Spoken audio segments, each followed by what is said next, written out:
Good morning, students. After the first term examination, we have to start with the further syllabus, and today we'll start with the next chapter of the chemistry, that is the carbon and its compound. This is lesson number 4. So, carbon, as we know, it is a non-metal. It is a very important non-metal. The amount of carbon present in the earth crust and the atmosphere is very small, though, but still it is very important, as all the living things, plants, animals, they are made up of carbon based compounds which are known as the organic compounds. Now the question arises, carbon form its compounds and by forming the covalent bond. And why it is so, why it forms a covalent bond? So there is a reason behind it, as the atomic number of carbon is 6 and the configuration is 4. For every element, for the inert gas configuration, it must has the 8 electron in its outermost shell. So carbon either has to lose the 4 electrons, either has to gain the 4 electrons. If it will lose or gain the electrons, then naturally it will form the electrovalent compound. ठीक है, but it is not so. It is not forming the electrovalent compound. It always form the covalent compound or the covalent bond. So what is the reason? कि first, that is, if carbon has to lose the 4 electrons, it is very difficult. क्यों difficult है बेटे? Because carbon is very small in size and it is held together by its nucleus with a strong force of attraction. So that's why for the inert gas configuration it cannot lose the electron. ठीक है, but why it cannot gain the electron? gain क्यों नहीं कर सकता? क्यों नहीं कर सकता? Because it is not possible to add as many as 4 electrons to a carbon atom due to the energy concentration and to acquire the inert gas configuration. So it will not lose the electron, neither it will gain the electron. So how it will form the compound? It has to share the electron. ठीक है, and if sharing pairing will be there, then naturally it will form the covalent bond. Carbon can form the single bond, double and triple. When it will form the single bond like this, we will represent the single bond by the single dash line, double bond by like this, carbon के साथ ले लो, oxygen के साथ, and triple also. So when it will form the double and triple bond, it is known as the unsaturated compounds, and when there is a single bond, then it is a saturated compounds. Okay, now there is a versatile nature of the carbon. Carbon has two important properties. Number one, that is first, tetravalency. Tetravalent nature means, valent means outermost shell, you can say. Tetra means 4. It has the 4 electron, it is in the outermost shell, so it requires the 4 more electrons to achieve the inert gas configuration. So one carbon atom requires 4 electrons to achieve the 8 electrons inert gas structure. So the valency is 4, and this is known as a tetravalency. Number 2, that is the self combination property. Self combination, as the name indicates, it is known as the catenation property. Means बेटे क्या है? The property of the self combination of the carbon atoms to form the long chain, it is very useful. Means carbon can combine with its own atoms of the another carbon. So this is a self linking property of the carbon to form the long chains. It is useful because it gives rise to an extremely large number of the carbon compounds, and they are known as the organic compound. So these are two main properties of the carbon, tetravalency and the self combination property. इस chapter में बेटे तुम्हारे 3 ही topics हैं जो तुम्हें exams में है. Rest of the chapter it is deleted. ठीक है, बट मैं तुम्हें थोड़ा सा करवा देती हूँ. फिर आते हैं बेटे एलोट्रॉप्स. एलोट्रॉप्स का मतलब क्या है? Physical forms in which an element can exist, and the allotropes of carbon are 3: diamond, graphite, and third, that is the Buckminster फुलरेंस। ठीक है, सो इतना ही करना है तुम्हें। अक्रेंस में है it can exist in the free state,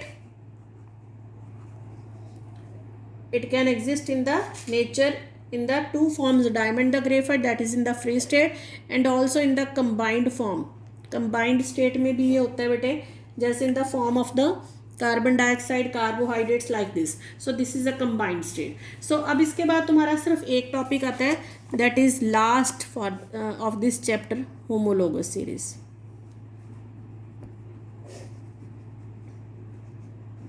so homologous series क्या होता है बेटे, it is a group of the organic compounds having the similar structures, similar chemical properties in which the successive compound is differ by the CH2 group। चलो हम एक example करते हैं बेटे। अगर हम सिंगल बॉन्ड के एग्जांपल लेते हैं, मान लो हमने कहा कि सिंगल बॉन्ड अगर होता है कार्बन में, it is a saturated compounds. Saturated compounds के पीछे बेटे एन लगता है, ठीक है, इसको हम बोलते हैं अल्केन्स। जब डबल बॉन्ड होता है अल्कीन्स, पीछे इन्स लगता है। And when there is a triple bond then ynes, alkynes बोल देते हैं। सो दिस इज, ये जो होमोलॉगस सीरीज है ये तीनों में ही मतलब अप्लाई किया जा सकता है। सो अभी हमने क्या कहा कि group of the organic compounds, हम एक सिंगल बॉन्ड की पहले बात करते हैं बेटे, जैसे एन्स की बात करते हैं। तो फर्स्ट मेंबर क्या है इसका, मेथ। जब मेथ आता है means one carbon atom, meth पीछे एन लगा देंगे, methane, then eth if two carbon atom, ethane, then propane. हम सिर्फ 3 की बात करते हैं, रेस्ट वो बाद में देखते हैं। मीथेन में carbon having the 4 hydrogen. Share pair कैसे होता है बेटे, तुम्हें एक शेयर पेयर भी बताती हूँ। कार्बन के 4 इलेक्ट्रॉन्स है like this, hydrogen having the 1 electron. Hydrogen एक एक इलेक्ट्रॉन कार्बन से ले लेगा, हम बॉन्डिंग ऐसे शो करते हैं। And carbon will take 1 electron of each of the hydrogen atom and it will form the single bond, क्योंकि दोनों में एक एक इलेक्ट्रॉन शेयर हुआ है, एक इसने दिया है, किसने दिया। So 1 electron is shared pair, so that's why single bond is there. तो अब मीथेन का फार्मूला है बेटे CH4, ईथेन का फार्मूला है C2H6, आगे C3H8। अगर हम इनमें डिफरेंस देखते हैं, एक कार्बन इंक्रीज हुआ है और 2 हाइड्रोजन इंक्रीज हुए हैं। So this is all about the homologous series, कि ग्रुप ऑफ द सक्सेसिव जो कंपाउंड्स होते हैं एक ग्रुप के, एक ग्रुप का मतलब हमने एन्स लिया है, अल्केन्स लिया है। सो एक ग्रुप के कंपाउंड में CH2 ग्रुप का डिफरेंस है, सक्सेसिव कंपाउंड, क्योंकि मैथ के बाद एथ आता है, एथ के बाद प्रोप आता है, फिर ब्यूटेन आता है लाइक दिस, ठीक है। सो एक कंपाउंड में दूसरे के साथ CH2 ग्रुप का डिफरेंस है। So this is the successive compound. इसके आगे प्रॉपर्टीज़ हैं, और ये जो है बेटे सभी में आता है, चाहे तुम अल्कीन्स में ले लो। अगर हम अल्कीन्स में लेंगे तो उसमें डबल बॉन्ड आएगा, उसमें भी CH2 ग्रुप का डिफरेंस है। प्रॉपर्टीज़ क्या है इसकी, 1 प्रॉपर्टी सेम है कि all the members of the homologous series are represented by the same general formula. General formula ये हम जूम क्लास में भी अच्छी तरह डिस्कस करेंगे। अल्केन्स का फार्मूला होता है CnH2n+2। यहाँ पे नंबर n जो रिप्रेजेंट क्या करते हैं, नंबर ऑफ कार्बन। कार्बन का एक नंबर लेते हैं यहाँ पे 1, H इंटू 2 इंटू 1 + 2, तो क्या करोगे C 2 1 + 2 + 2 4 CH4, ठीक है। सो ये होती है कि सेम जनरल फार्मूला है, चाहे वो अल्केन्स में मीथेन के लिए है, चाहे वो उसके लिए इथेन के लिए, प्रोपेन के लिए। सेकंड है, जितने भी एडजेसेंट मतलब सक्सेसिव कंपाउंड्स हैं नंबर 2 पे, they are different by the CH2 group, ठीक है। नंबर 3, दे हैव द मतलब मासेस में उनका जो मॉलिक्यूलर मास है उनमें डिफरेंस कितना आएगा, 14 म्यू का डिफरेंस। कैसे, कार्बन का मॉलिक्यूलर मास कितना है 12, हाइड्रोजन का 1 है, प्लस पर 2 एटम्स हैं यहाँ पे 1 × 2, तो कितना आ जाएगा 14 म्यू का डिफरेंस सक्सेसिव कंपाउंड्स में। Then they have the same chemical properties, same chemical properties, and last they show a gradual change. Gradual means थोड़ा बहुत चेंज आता ही है, किसमें, फिजिकल प्रॉपर्टीज में, ठीक है बेटे। सो सिर्फ तुम एक बार अपना सिलेबस भी देख लेना। They have the 3 topics only कि why covalent bonding in the carbon, then versatile nature of the carbon and then the homologacity. Rest whole chapter it is deleted. और यहाँ तक हमने आज कंप्लीट कर लिया, मतलब एक चैप्टर ये कंप्लीट हो चुका है आज तुम्हारा, क्योंकि टॉपिक्स बहुत कम थे।